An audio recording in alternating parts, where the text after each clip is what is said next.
Why would a woman who spent most of her life in silence choose her 72nd birthday to finally speak?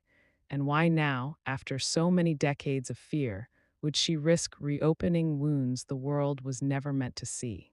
The rain outside my window tonight feels heavier than usual, tapping against the glass like impatient fingers, as if even the sky is urging me to hurry before courage abandons me again. And as I straighten an old photograph from my first communion, my hair neatly braided, my eyes still innocent, I realize those eyes had no idea what faith would later cost them, no idea that belief could be twisted into a cage, no idea that obedience could become a sentence. My name is Grace Peterson, and what I am about to tell you is not a memory softened by time. It is a confession sharpened by survival. And if you are listening anywhere in the world, understand this before I continue. Some truths are buried not because they are false, but because they are too dangerous to reveal, and mine waited over 50 years for air. I was born in a small rural town where dust clung to your shoes and the church bell decided when life began and ended, in a house with cracked clay walls and a roof that leaked every spring, poor in possessions but rich in rules, especially the ones my father enforced with his belt and Bible verses spoken through clenched teeth, a man who claimed God watched everything, especially disobedient daughters. While my mother bowed her head and whispered prayers meant to soften blows that never really stopped, and from as far back as I can remember, I learned that silence was survival and obedience was currency. The church stood at the center of town like a fortress, and Father Joseph was treated less like a man and more like a verdict. His words carried weight that crushed anyone beneath them, and I believed as we were taught. That questioning was sin and suffering was purification. Yet even inside that rigid world I had dreams, small and fragile but alive, dreams of becoming a teacher, of standing in front of a chalkboard instead of kneeling on cold floors, of laughter, of love, of warmth, dreams that survived right up until the summer I turned 19, the summer everything changed because of something as harmless as a dance. His name was John, the pharmacist's son, a boy with gentle hands and a guitar that made festivals feel brighter. And when he asked me to dance at the church picnic, I didn't think about sin or punishment or consequences. I thought only about how it felt to be seen as a person instead of a responsibility, how it felt when his hand rested lightly at my waist and the world, for just a moment, felt kind, and that moment, no kiss, no promise. No rebellion beyond closeness was enough to condemn me. Gossip moves faster in small towns than truth ever could, and by the time I reached home that night, my father was already waiting, rage in his eyes, honor on his tongue, shouting that I had shamed the family while my mother cried without sound. And when Father Joseph arrived the next morning, sitting calmly at our kitchen table, accepting coffee from trembling hands, he didn't ask me what happened. He didn't ask if I was afraid. He declared instead that I had a calling, that God had chosen me, that my path was no longer mine to decide, and before I could even understand the sentence, my life was rearranged like furniture moved without permission. I was told there was a convent far away, a holy place where my soul would be purified, where temptation would be erased, where obedience would replace desire. And my father agreed instantly because in his world faith solved everything, even daughters who dreamed too loudly, while my mother said nothing because women like her were taught that silence was devotion. I remember the night I packed my few belongings, hugging a rag doll I'd had since childhood, crying until my chest ached, terrified not just of leaving but of disappearing. Because something inside me already understood that this wasn't a choice, it was an erasure, and when I said goodbye to John in secret behind the church, his voice shaking as he promised he would wait, I didn't know that innocence makes promises it cannot keep when power intervenes. The journey to the convent was long, brutal, and lonely, miles of roads that felt like they were carrying me further away from myself with every mile marker. And when I finally arrived at the towering stone building with its narrow windows and high walls, something inside me went quiet, because places like that don't welcome people, they absorb them, and the woman who greeted me, tall and pale with eyes that measured rather than comforted, didn't smile when she said welcome. She listed expectations, discipline, obedience, fear of the Lord, as if reading terms and conditions to a contract I hadn't agreed to. Within hours, my hair was cut to the scalp, my clothes were taken, cold water stripped warmth from my skin, and a rough habit replaced everything that once made me recognizable. And when they told me I was no longer Grace from my hometown, but Sister Mary of Divine Obedience, something inside me cracked because names matter, and taking one is the first step toward taking everything else. That night, lying on a hard mattress in a dark cell, I realized I had not entered a place of refuge. I had entered a system designed to reshape me, and as the bell rang before dawn and the prayers began on frozen floors, I whispered a question I was too afraid to say out loud. If this was truly God's will, why did it already feel like punishment? And as I stared at the stone ceiling, hungry, cold, and terrified, I had no idea that the dance that sent me here was nothing compared to what awaited me behind those walls, because the convent didn't just demand obedience, it demanded silence.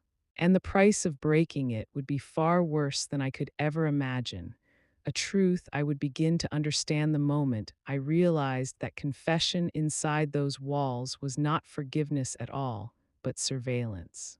I will tell you what daily life inside the convent really looked like, and how I discovered that even my prayers were being used against me. What if the place meant to save your soul was engineered to slowly erase it, piece by obedient piece, until fear became second nature and silence felt safer than breath? The bell decided everything inside the convent, not time or hunger or exhaustion, and it rang before dawn like an accusation, dragging us from thin sleep to our knees on a floor so cold it felt intentional. As if discomfort itself were part of the lesson, and we prayed not because we felt devotion, but because stopping was unthinkable, because eyes watched even when heads were bowed, because hesitation invited punishment. Days blurred into one another in a rhythm that crushed thought: prayer, cleaning, prayer, labor, prayer again. Always silent, always hungry, always aware that a closed mouth, as Mother Superior liked to repeat, caught no flies, a phrase delivered with a smile that never reached her eyes, and breakfast was nothing more than stale bread and watered milk, a reminder that even sustenance was something we did not deserve without submission. There were dozens of us, girls barely older than children and others like me, whose lives had been redirected by fathers, priests, or circumstances disguised as divine will, and we were told our pasts were dead, sealed off forbidden territory, as if memory itself was a threat to holiness. Yet memory clung to us anyway, surfacing at night in muffled sobs pressed into pillows, cries swallowed before they could be heard. Confession was the one moment we were allowed to speak, or so we believed, a sacred ritual promise to cleanse the soul, but it took me only one mistake to understand the lie beneath that promise. Because when I confessed missing my mother, missing home, missing the sound of laughter, the next day I was summoned before Mother Superior, who recited my words back to me with chilling precision, proof that nothing spoken was private. Nothing shared was protected, and when she declared longing for family the work of the devil and raised a wooden ruler, I understood that confession here was not absolution, it was surveillance. A trap designed to expose weakness so it could be punished. 10 strikes on each palm, delivered methodically while I bit my lip to keep from crying out, taught me the most important rule of that place. Gratitude was mandatory even for pain, and when she ordered me to thank her for the correction, my voice trembled as I obeyed, because resistance only multiplied suffering. That was the moment the illusion shattered completely, when I saw that this house of God functioned like a prison, its walls sanctified, its cruelty justified by scripture twisted just enough to sound righteous. And once that realization took root, every whisper, every footstep, every glance carried new meaning. It was during laundry duty, surrounded by steam and harsh soap that burned the skin, that I met Rose, a woman whose eyes never seemed empty like the others, whose gaze was sharp, restless, as if her mind refused to fully surrender. And when she slipped me a small scrap of paper warning me to be careful what I said in confession, fear and curiosity collided inside me, because why would confession require caution unless it was being weaponized? Slowly, quietly, through fragments and glances and rushed whispers, I learned that others had already paid for speaking too freely, that punishments were not random but targeted, that obedience was enforced not through faith but through fear. And the priests who visited weekly were not shepherds but judges, their confessional booths serving as listening posts feeding information upward to those who ruled our lives. Nights became the hardest because darkness amplifies thought, and in the silence broken only by the wind and distant sobbing, I began to notice patterns, doors opening softly, footsteps measured and deliberate, candles flickering where they should not be, and one stormy night, unable to sleep as thunder rolled overhead, I saw something that burned itself into my memory forever, a priest entering a novice's cell while another nun stood watch, guarding the hallway not from danger but from witnesses. The next morning, that girl did not appear at prayer, and when I asked about her, the answer was a vague dismissal wrapped in piety, a reminder that some trials were heavier than others, that suffering was God's will, and the way the older nun avoided my eyes told me everything words did not. Rose later confirmed what I already feared, that this was not an isolated incident, that there existed a system of silence and complicity designed to protect abusers and isolate victims. A structure so complete it convinced even the oppressed that speaking would only make things worse, because who would believe women stripped of identity and labeled obedient servants of God over men clothed in authority and reverence? Rage simmered beneath my fear, directed at my father for sending me here, at the church that enabled this cruelty, at a faith twisted until it justified terror. And yet survival demanded performance, so I learned to bow my head, to invent harmless sins, to pray loudly while thinking quietly, because rebellion here did not look like shouting, it looked like remembering who you were beneath the habit. Rose and I found moments to speak in whispers, usually while cleaning the chapel, and she told me she had been there for years, sent away for wanting to study medicine. And when she said this place was not of God, her certainty gave me strength, because doubt shared becomes resistance. We were punished for talking, forced to kneel on kernels of corn until pain blurred prayer into noise, yet even punishment failed to extinguish what was growing between us, a resolve sharpened by injustice. Because fear loses its grip once truth takes root. Time moved strangely inside those walls, measured not in days but in endurance. And as inspections were announced and preparations intensified, I noticed something else. Certain girls were removed before visitors arrived, hidden away like stains hastily scrubbed from holy floors. And the more I observed, the more the truth became unavoidable, that the convent's sanctity was a performance, carefully curated for outsiders, while darkness thrived behind locked doors. When Rose finally whispered that there was a place beneath the chapel no one talked about, a place where the broken were stored until they could be transferred or forgotten, my stomach turned cold, because suddenly the disappearances made sense, and as fear gave way to urgency, one thought eclipsed all others. If we stayed silent, we would become part of the lie, and if we stayed much longer, silence would be all that remained of us. I will tell you what we discovered beneath the chapel, and why what we saw there convinced us that escape was no longer a choice, but a necessity. What if the most terrifying thing inside a holy place wasn't what you could see, but what everyone silently agreed never existed at all?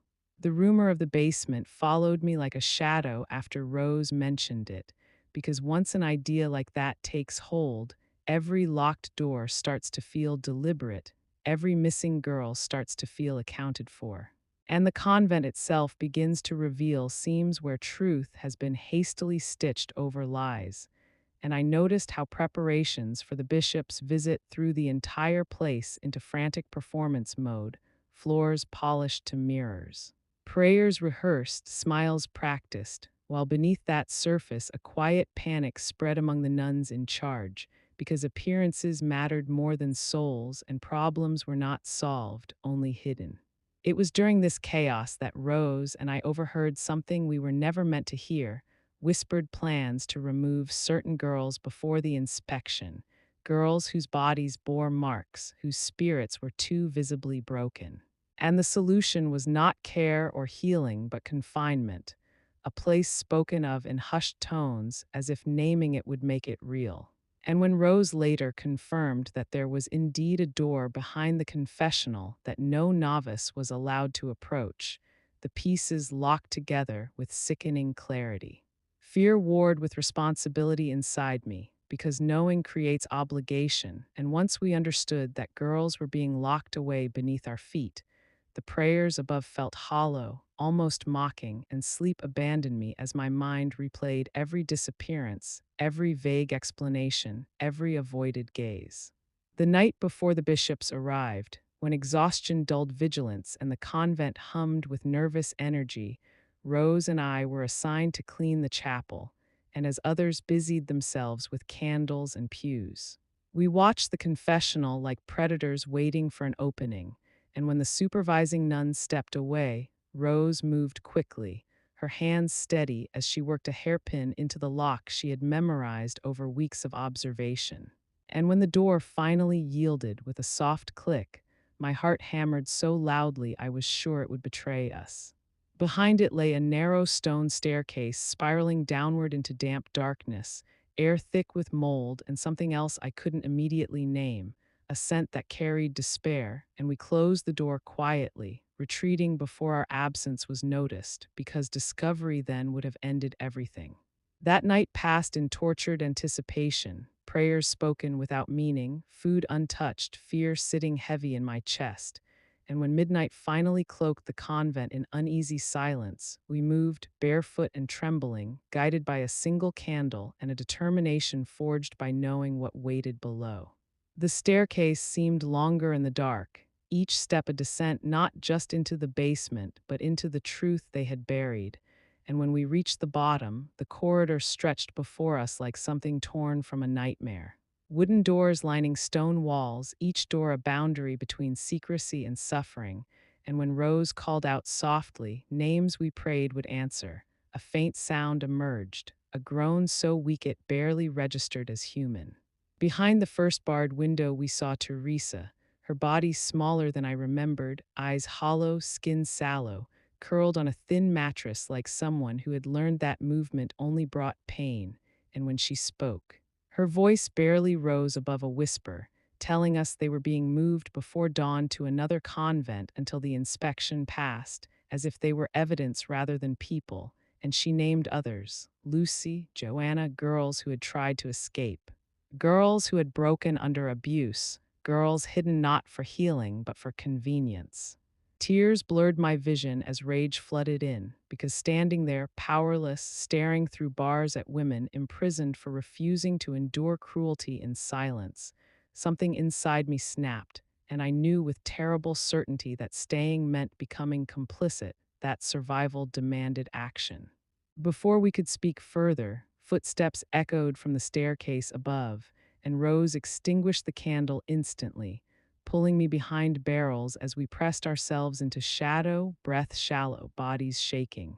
As Sister Agnes descended with Father Anselm beside her, their voices calm, casual, discussing schedules and appearances.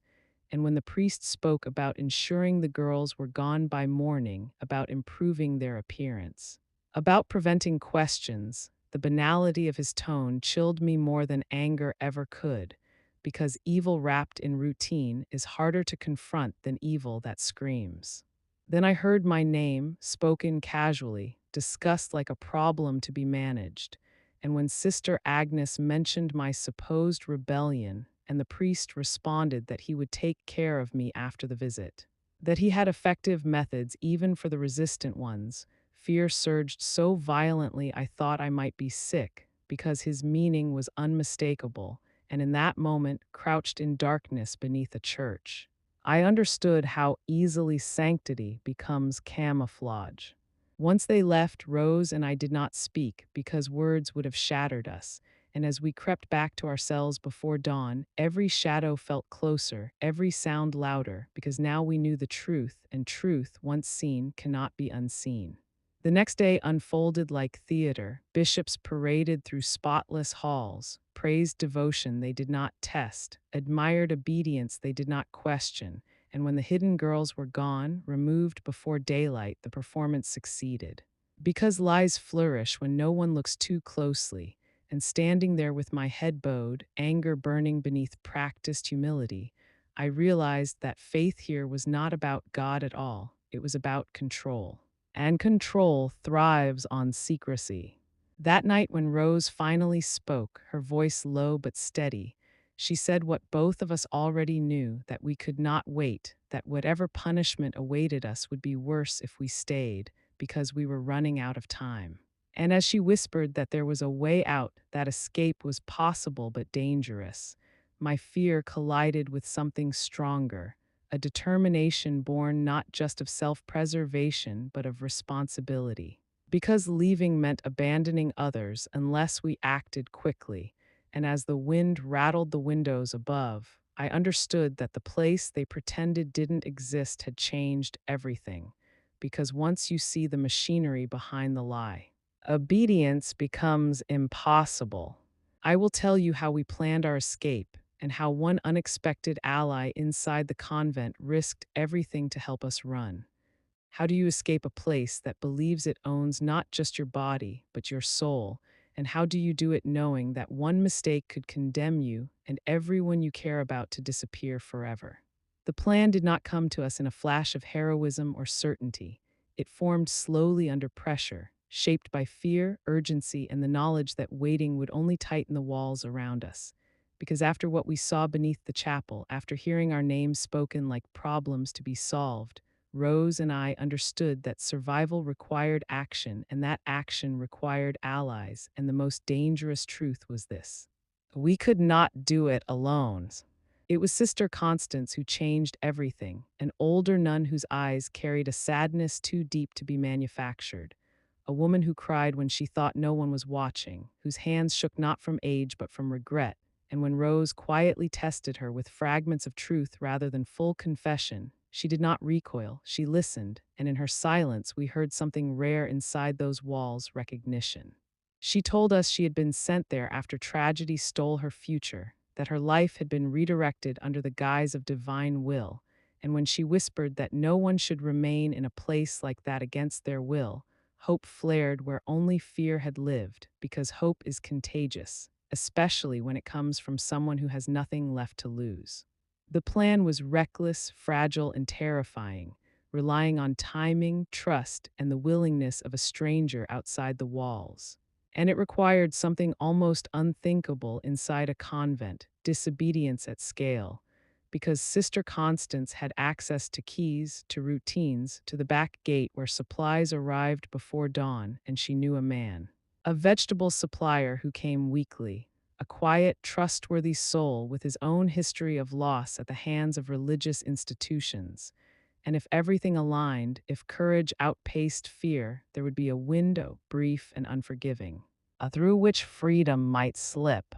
The days leading up to it stretched endlessly, every prayer feeling like performance, every meal like a test of restraint, as we gathered what little we could without drawing attention: scraps of bread, fruit from the garden, clothes hidden beneath habits, because preparation itself was an act of rebellion, and rebellion, even when silent, sharpens the senses.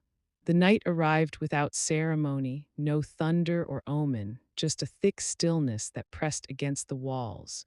And when I rose from my bed at 3 in the morning, dressed beneath my habit in the clothes I had arrived with long ago, my hands trembled so violently I had to steady them against the door, because fear had never felt heavier, not even the night I arrived, and when Rose appeared, eyes blazing with determination, whispering that everything was ready. There was no turning back, because hesitation would undo us.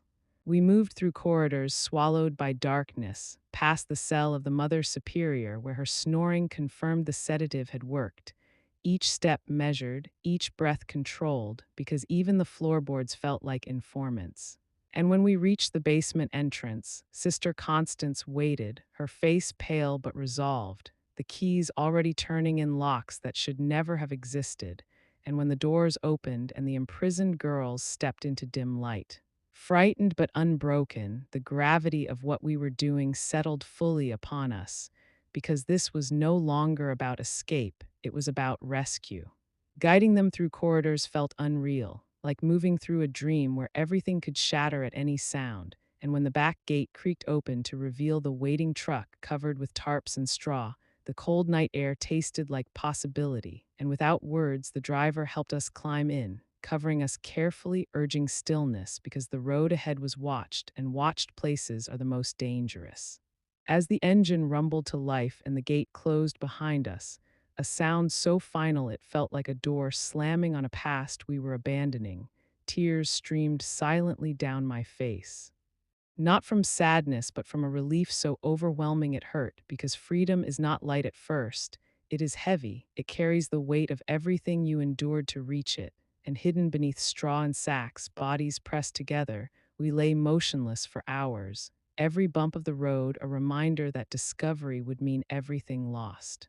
When dawn finally crept in and the truck stopped far from the convent walls, we emerged stiff, filthy, exhausted, but alive in a way we had not been for years. And as we boarded a bus under borrowed names and fragile lies, clutching tickets paid for with someone else's sacrifice, the realization struck with startling force escape was only the beginning, because freedom without resources, without identity, without safety, is its own kind of terror. And as the bus pulled away, carrying us toward a city that did not know we existed, I wondered whether we had truly escaped or simply traded one unknown for another, because the world beyond those walls did not promise mercy. Only possibility, and possibility can be just as frightening as imprisonment when you have nothing to stand on. I will tell you what happened when freedom turned into hunger, fear, and the terrifying question of how to survive in a world that didn't know our names. What no one tells you about freedom is that it doesn't arrive gently. It crashes into you with questions you're not prepared to answer, and the first one hit us the moment the bus doors closed behind us. Now that we were free, how were we supposed to survive?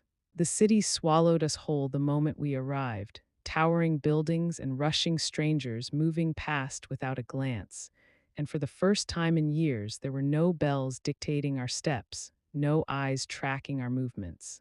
Yet the absence of control was terrifying, because control, however cruel, had at least told us who we were supposed to be. And now we were five women with no money, no documents, no families waiting, standing in a place where freedom did not come with instructions. Hunger arrived quickly, gnawing and sharp, because escape does not erase deprivation overnight. And as we sat on a bench clutching our small bundles, fear crept in quietly. Whispering doubts we tried to ignore. What if leaving had been a mistake? What if the world beyond the walls was even harsher? What if the convent had been right about us being unfit to survive on our own? But fear loosens its grip when kindness appears unexpectedly, and it was a church, of all places, that offered the first thread of help. A modest building where a tired priest with kind eyes listened without judgment and offered food without questions. And in that moment, I learned something important, that faith itself was not the enemy, only the way it had been twisted into obedience and fear. The warmth of real bread, the taste of coffee not diluted by punishment, nearly broke us, because deprivation rewires gratitude into desperation. And as we ate, we spoke little, too overwhelmed by the realization that no one was watching to correct us, to punish us, to demand thanks for suffering. Yet relief did not erase reality, because kindness is fleeting when survival requires stability. And by the next morning, we were confronted with a practical truth that freedom costs money. Finding work without experience or papers felt impossible. Doors closed politely, sometimes harshly, and rejection carries extra weight when you already believe you don't belong. but the skills the convent had forced into us, sewing endlessly for hours, hands aching, eyes strained, became our unlikely lifeline, and when a factory owner agreed to let us prove ourselves rather than turn us away. The hum of sewing machines became the sound of survival, because labor chosen, even when exhausting, feels different than labor imposed. Nights were the hardest because freedom did not silence memory, and sleep brought dreams of locked doors and whispered footsteps, jolting me awake in panic, heart racing, convinced for a moment that I was still trapped. And when I realized I was not, that the walls around me were thin and ordinary and unlocked, the relief came tangled with grief for the girl I had been before fear taught her to listen for danger, even in silence. Slowly, cautiously, we began to rebuild something resembling normalcy, renting a shared space where laughter felt foreign but possible, where meals were simple but ours, where choices, what to eat, when to sleep, how to speak, felt revolutionary. And yet the past refused to stay buried because trauma doesn't dissolve when chains are removed, it lingers, demanding to be acknowledged. Rose was the first to say what we were all thinking, that surviving was not enough, that what happened to us would continue unless someone spoke, and the idea terrified me more than escape ever had. Because silence had been drilled into my bones as protection, but protection had nearly destroyed us, and as more women crossed our path, women with familiar scars and hesitant voices, the pattern became undeniable. This was not one convent, not one priest, not one mistake. It was a system sustained by fear and disbelief. The turning point came when a letter arrived from a woman we had never met, someone who had lived through similar horrors decades earlier, and her words carried something we lacked: proof. Tangible evidence that documented what had been done under the banner of holiness. And as I read her account, my hands shaking, a realization settled in with quiet force that survival alone was not the end of the story. That freedom demanded responsibility, and responsibility demanded courage we were not sure we possessed, because once you decide to speak, there is no returning to silence. The question was no longer whether we could rebuild our lives, but whether we were willing to risk them again to expose a truth powerful institutions had buried for generations. And as Rose looked at me, eyes burning with resolve, I understood that the fear of speaking was now outweighed by something stronger, the fear of letting it continue. I will tell you what happened when we decided to fight back, and how the truth nearly destroyed us before it began to set us free.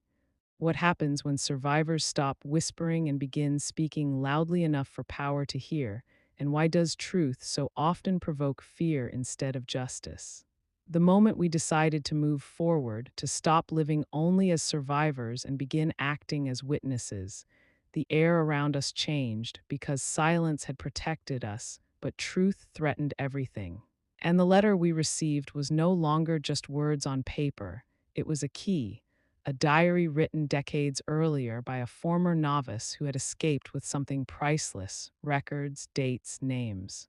Punishments carefully logged by a woman who never imagined they would one day surface. And as Rose traveled to retrieve it, the weight of what we were holding settled into my chest like a warning, because proof transforms stories into threats.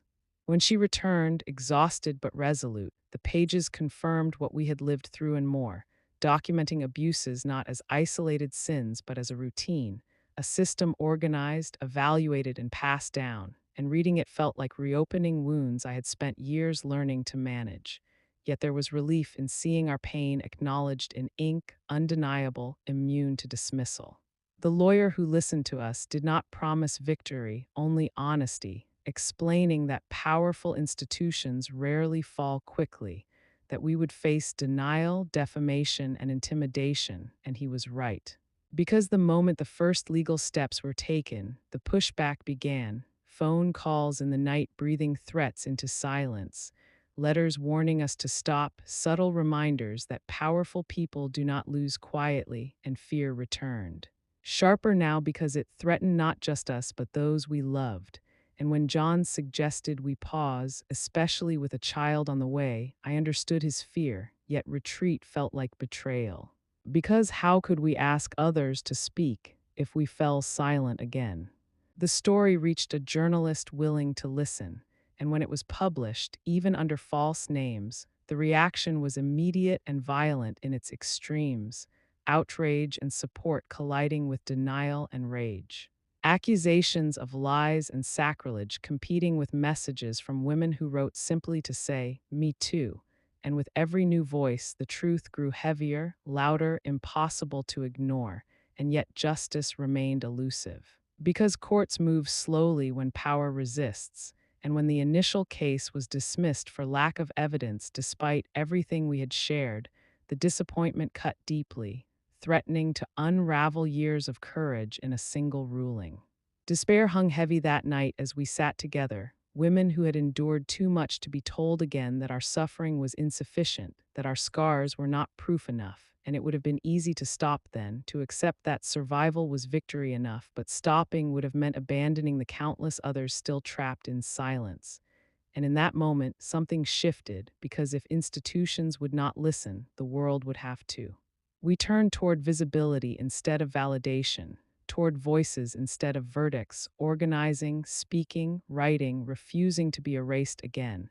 And the cost was real: vandalized property, hostile stares. Fear following us like a second shadow, yet momentum built as more victims came forward.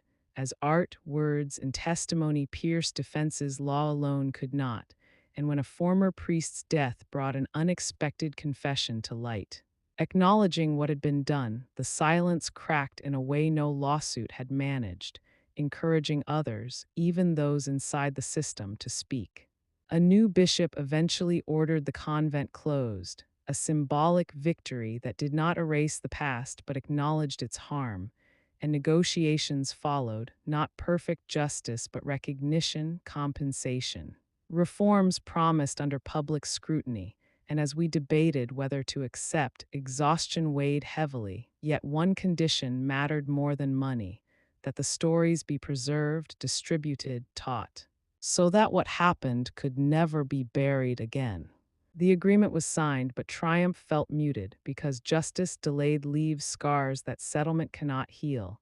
And even as institutions issued statements and commissions formed, I knew something crucial had changed, because fear no longer belonged only to us, it had shifted, and that shift, however small, mattered.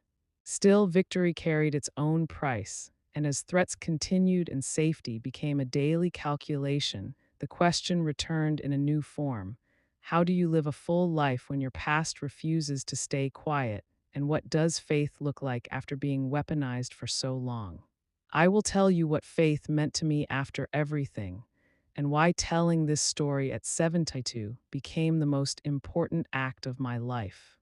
What does faith look like after it has been used to imprison you, after prayers were turned into chains and obedience became a threat instead of a virtue?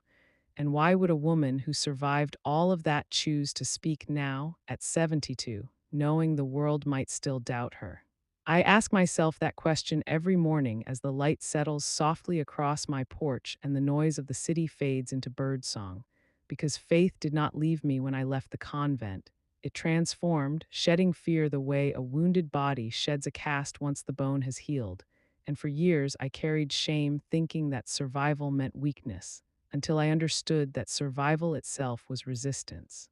Life after the battle did not unfold neatly or quietly. It arrived layered with love and loss, with purpose built slowly from ruins, with Hope House becoming more than shelter, more than walls, but a living testament that silence could be undone, that broken voices could harmonize into something powerful enough to protect others. And watching women arrive frightened and leave standing taller reminded me daily that what was stolen from us had not been wasted. It had been repurposed into something that saved lives. Motherhood reframed everything, because holding my child, knowing the world he would inherit depended on the courage of those who spoke before him, gave urgency to every decision, and teaching children to question, to recognize kindness that doesn't demand obedience, felt like the quietest form of revolution, one that outlasts court rulings and headlines. Faith for me became action, not ritual, justice, not submission. a belief that God does not dwell in walls or titles, but in dignity restored and truth spoken aloud. And when people ask if I still believe, I tell them yes. But not in a God who requires suffering to prove devotion. I believe in a God who stands with those who are silenced, who mourns when power abuses trust, who rejoices when fear is named and confronted. Returning years later to the place that once imprisoned me, now transformed into a center of support, brought a peace I never expected, because healing does not mean forgetting, it means reclaiming, and seeing laughter where there was once terror confirmed that the past, however brutal, does not get the final word. Age has softened my body but sharpened my resolve because the longer I live, the clearer it becomes that stories like mine survive only when they are shared. And silence, no matter how comforting it seems, always serves the wrong side, and that is why I speak now, not because I am unafraid, but because fear no longer controls me. If you are listening to this and carry your own hidden wounds, know this: disbelief is not proof that your pain isn't real, and your voice matters even if it shakes, especially if it shakes, because truth spoken softly can still dismantle walls built over centuries. My life has taught me that faith which imprisons is not faith at all, that obedience without conscience is dangerous, and that the bravest prayer is sometimes the one that says no more. And as I close this confession, not as a victim but as a witness, I ask you to do one thing: carry this story forward, speak when silence feels easier, listen when others risk telling theirs, because every voice added weakens the lie. And together, those voices become something unbreakable, a reminder that truth, once spoken, cannot be imprisoned again.